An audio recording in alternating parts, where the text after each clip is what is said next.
दोस्तों नमस्कार, मैं राम सूरत यादव। जैसा कि आप लोग जानते हैं कि इस समय बीजेपी ने वह कदम उठाने पर कांग्रेस को मजबूर कर दिया जिस कदम को कांग्रेस ने कभी नहीं उठाया था। मतलब बदले की भावना से कांग्रेस ने कभी काम नहीं किया, लेकिन बीजेपी ने राहुल गांधी की सांसद सदस्यता एक तरीके से छीन करके बदले की भावना से एक तरीके से काम करके बीजेपी ने कांग्रेस को मजबूर कर दिया। और उस कदम उठाने के लिए जिस कदम को इतना वर्ष तक जो है कांग्रेस राज किया, लेकिन छोटी छोटी पार्टियों के विषय में कभी जो है कांग्रेस ऐसी भावना नहीं रखी और न ही किसी पार्टी को समाप्त करने की कांग्रेस की मंशा रही। आप लोग जानते हैं कि कांग्रेस के शासनकाल में छोटी छोटी पार्टियों ने प्रदेश स्तर पर जो है विकास किया, फली फूली और प्रदेश स्तर पर उनकी सरकारें बनी। आप कल्पना नहीं कर सकते हैं, समाजवादी पार्टी, बहुजन पार्टी एवं ममता की पार्टी पश्चिम बंगाल में एवं शरद पवार की पार्टी महाराष्ट्र में, कई ऐसी पार्टियां, राष्ट्रीय दल आरजेडी लालू प्रसाद की पार्टी, पूरे देश में बहुत छोटी छोटी पार्टियों ने कांग्रेस के शासनकाल में फली फूली एवं प्रदेश स्तर में कई बार शासन किया, कई बार मुख्यमंत्री रहे। लेकिन बीजेपी ने अपने शासनकाल में, मात्र 7-8 साल के शासनकाल में, वह कदम उठाने के लिए कांग्रेस को मजबूर कर दिया कि जिस तरीके से बदले की भावना से राहुल गांधी की सांसद सदस्यता को छीनी गई और उनको 2 वर्ष की सजा मिली है। ये अलग विषय है कि वह कानूनी मानहानि के तहत उनको मिली है, लेकिन जो मुकदमा कायम किया है वह एक तरीके से बीजेपी के विधायक जो है गुजरात के हैं उन्होंने कायम किया। आप सोच नहीं सकते हैं कि किस तरीके से उन्होंने मुकदमा कायम किया। मुकदमे में स्टे लिया, स्टे के बाद स्टे को छुड़वाया और जब उनके मन माफिक वहां जज की नियुक्ति हो गई तो स्टे छुड़वा करके राहुल गांधी को सजा दिलाई गई। और कितनी जल्दबाजी में सारे कदम उठाए गए आप कल्पना भी नहीं कर सकते हैं। और हमारे देश में अभी तक ऐसा नहीं हुआ होगा कि किसी भी सांसद या विधायक को मानहानि के मुकदमे में 2 साल की सजा मिली हो, क्योंकि 2 साल की सजा अधिकतम है, इससे ऊपर सजा ही नहीं है मानहानि में, और पूरी सजा 2 साल की दी गई। और ऐसा इसलिए किया गया कि 2 साल से 1 दिन भी सजा कम हो जाती तो राहुल गांधी की सांसद सदस्यता नहीं जाती। इसलिए एक प्लानिंग और साजिश के तहत ऐसा कदम उठाया गया कि किसी भी कीमत पे राहुल गांधी को सांसद से दूर रखा जाए, सदन से दूर रखा जाए, सदन में वह जो है बात अपनी न रख पाए। क्योंकि जिस तरीके से उन्होंने अडानी के मामले को लेकर के संसद में और मोदी के खिलाफ और अडानी के रिश्ते को लेकर के और जिस तरीके से अडानी ने घोटाला किया है, पूरे देश के पैसे को लूटा है, इस तरीके के सारे सवालों को जिस तरीके से राहुल गांधी सदन में रखे थे उससे पूरी बीजेपी तिलमिला गई थी और हैरान परेशान हो गई थी। क्योंकि बहुत ही तीखे सवालों की बौछार एक तरीके से राहुल गांधी किया था और तभी से बीजेपी ये मनसा बना लिया और एक योजना और साजिश किया कि किसी भी तरीके से राहुल गांधी को सदन से दूर रखा जाए। और उसी के तहत जो है राहुल गांधी के खिलाफ ये कार्रवाई की गई, उनको 2 साल की सजा दी गई कि जिससे इनकी सांसदी छिन जाए। और वही हुआ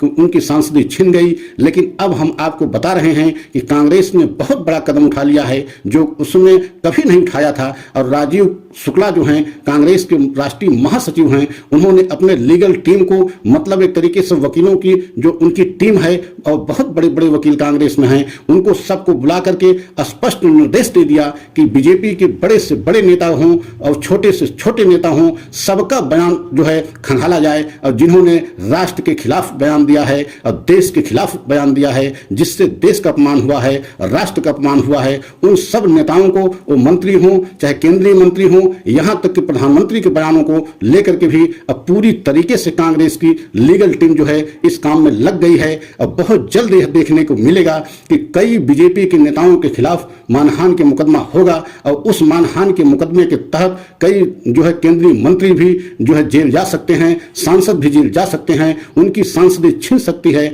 यहां तक कि हो सकता है कि प्रधानमंत्री के खिलाफ भी मानहानि के मुकदमा हो, क्योंकि उन्होंने जिस तरीके से चाइना में जाकर के यह कहा था कि पता नहीं कौन सा पाप किया था पिछले जन्म में जो हमने हिंदुस्तान में जन्म ले लिया। आप कल्पना कीजिए, किसी देश का प्रधानमंत्री दूसरे देश में जाकर के इस तरीके से बयान अगर देते हैं तो उसका संदेश क्या जाता है। और जिस देश में के आप प्रधानमंत्री हैं उसी देश को आप इतना निम्न स्तर से देखते हैं तो आपकी सोच उस देश के प्रति क्या हो सकती है। और यही वजह है कि अब जो है कांग्रेस ने बहुत बड़ा कदम उठाते हुए यह फैसला ले लिया है कि बीजेपी के जितने जो है नेता हैं, खासकर बड़े बड़े जो है मंत्री हों, वो चाहे प्रधानमंत्री हों, चाहे सांसद हों या विधायक हों, जो भी गलत बयानबाजी किए हैं उनके सारे बयानबाजी को अब खंगाला जा रहा है और बहुत जल्द उनके खिलाफ जो है केस किया जाएगा, मानहानि के मुकदमा चलाया जाएगा और उसमें उनको जेल जाना पड़ सकता है, सांसदी उनकी जा सकती है और मंत्री पद भी उनका जा सकता है। और यही वजह है कि इस समय पूरी बीजेपी एकदम बौखला गई है, हैरान परेशान हो गई है कि कांग्रेस ने ये क्या किया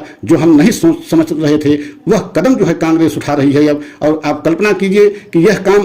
कांग्रेस ने कभी नहीं किया था, लेकिन अब मजबूरी में राजीव शुक्ला ने स्पष्ट जो है अपने लीगल टीम को यह निर्देश देते हुए कहा कि यह कदम उठाते हुए हम जो है बहुत अच्छा महसूस नहीं कर रहे हैं, लेकिन ये हमारी मजबूरी है कि जब बीजेपी हमारे पीछे एकदम हाथ धो करके पड़ गई है और हमारे सबसे बड़े नेता मतलब राहुल गांधी, जिनकी इस समय पूरे देश में जो है चर्चा का विषय बना हुआ है, जब से राहुल गांधी जो है भारत जोड़ो यात्रा को निकाले हैं, पैदल पूरे देश की जनता से बात संवाद किया है और पूरे देश की जनता में उनको इस समय बहुत ज्यादा जो है चाह रही है, पूरे देश की जनता। लेकिन कांग्रेस के इतने बड़े लीडर को बीजेपी ने एक साजिश और प्लानिंग के तहत उनके खिलाफ ऐसी कार्रवाई की है, तो अब हमें मजबूरी में यह कदम उठाना पड़ रहा है और हम अब नहीं देखेंगे कि बीजेपी के कितने बड़े लीडर फंसेंगे या कितने बड़े लीडरों के खिलाफ जो है मुकदमा दर्ज होगा। अब ये हमें नहीं देखना है और यही वजह है कि इस कदम से पूरी बीजेपी एकदम हैरान परेशान हो गई है कि आने वाले समय में अब बीजेपी के बहुत ही मुश्किल दिन आने वाले हैं, क्योंकि कई बहुत बड़े बड़े नेताओं के खिलाफ मुकदमा कायम होगा। जैसे आप नाम सुना होगा, किरण रिजिजू जो है कानून मंत्री हैं, अनुराग ठाकुर ये भी केंद्रीय मंत्री हैं। आए दिन आपने देखा है कि यह लोग किस तरीके से जो है बयानबाजी करते हैं कि जिससे पूरा हमारे देश का अपमान होता है। और एक तरीके से किरण रिजिजू तो यहाँ तक कह दिए कि जो हमारे माननीय अदालत के जो है रिटायर्ड जज हैं, सुप्रीम कोर्ट के रिटायर्ड जज हैं, उनको भी नहीं बख्शा, उन्हें भी बता दिया कि ये रिटायर्ड होने के बाद बहुत से ऐसे जज हैं जो देश के खिलाफ जो है काम कर रहे हैं। आप कल्पना कीजिए, जो सुप्रीम कोर्ट से रिटायर होने के बाद कोई ऐसा हो सकता है कि इतनी बड़ी अदालत से रिटायर होने के बाद कोई जज जो है देश के खिलाफ काम में लग जाए या देशद्रोह के काम में शामिल हो जाए, संभव नहीं है। लेकिन केंद्रीय मंत्री किरण रिजिजू ने यह बयान दिया और अनुराग ठाकुर कई ऐसे बयान दिए हैं जो एकदम विवादित हैं। अगर उस पर भी अभी संज्ञान लिया जाए या अदालत में जाया जाए तो उसमें भी मानहानि का मुकदमा बनता है। और यही वजह है कि अब जो है कांग्रेस ने वह कदम उठाने पर मजबूर हो गई बीजेपी की वजह से कि हम अब किसी भी कीमत पर जितने भी जो है मंत्री सांसद विधायक बीजेपी के हैं और गलत बयानी किए हैं उनके खिलाफ हम कदम उठाएंगे और मानहानि का मुकदमा दर्ज कराएंगे और उनको बिना सजा दिलाए हम नहीं छोड़ेंगे। कांग्रेस ने स्पष्ट यह ऐलान कर दिया है। इस ऐलान से पूरी बीजेपी एकदम हैरान परेशान हो गई है। और अगर यह सच हमारा सभी देशवासियों को अच्छा लगे तो इसे लाइक सब्सक्राइब करते हुए कमेंट के द्वारा अपनी राय दें। जय हिंद, जय भारत।